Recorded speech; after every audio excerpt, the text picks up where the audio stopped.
Hi everyone, welcome to the Highlights from Ukraine podcast, your daily audio summary of the latest news reported in the Ukrainian media. My name is Artem, and here is the news. For 541 days, Ukraine stands strong against the forces of the Russian invasion.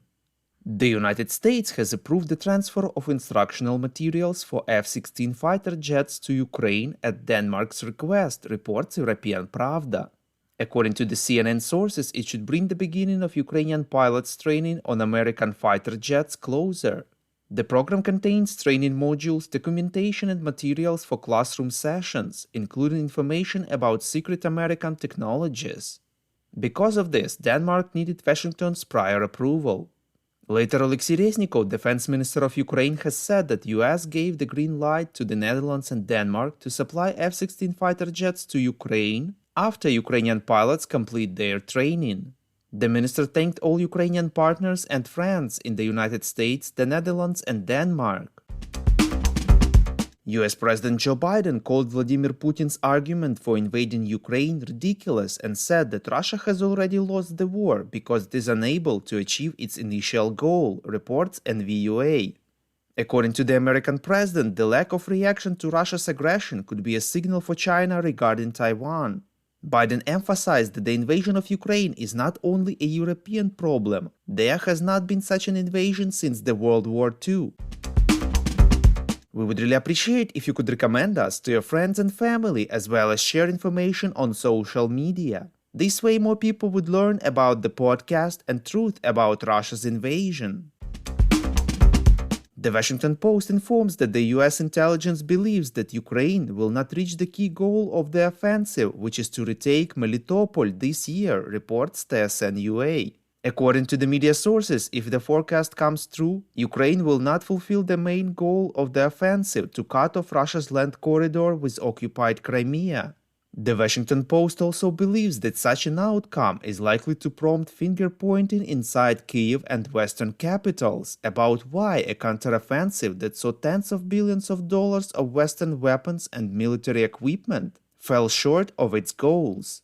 The media reports that despite the expectations of Western allies, the pace of the Ukrainian offensive has been slowed down, among other things by the decision of the Ukrainian command to reduce casualties on the battlefield.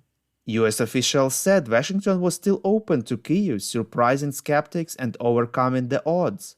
One defense official said it is possible that Ukraine could buck historical norms and continue the counteroffensive through the winter, when everything, including keeping soldiers warm and stocked with food and ammunition, becomes much more difficult. At the same time, Russians are known to be capable of fighting in cold weather.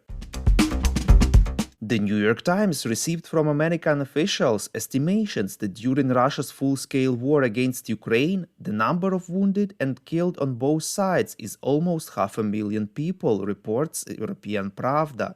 On the Russian side, according to US estimates, the total number of casualties is 300,000, of which 120,000 are dead, and 180,000 are wounded. According to the same calculations, Ukraine lost about 70,000 soldiers killed and 120,000 wounded.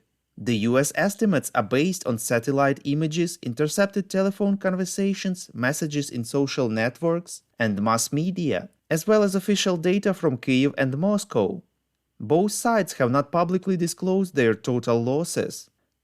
Some of the Ukrainian experts question the intentions of why this information has been shared with the media and released, along with reports that Ukraine's counteroffensive won't reach its goals, or statements from NATO officials that part of Ukraine may join the alliance. Some of them believe that it may be another effort to push Kyiv into negotiations with Moscow, with the possibility of losing part of its territory. Thank you for listening to the Highlights from Ukraine podcast. We're a commercial initiative of just two people and we need your help to grow. Share information about the podcast, rate us in the app, subscribe to our Patreon. With your support, we are getting better. We call on you to demand from governments of your countries to impose the toughest sanctions possible on Russia and its citizens to stop their invasion of Ukraine.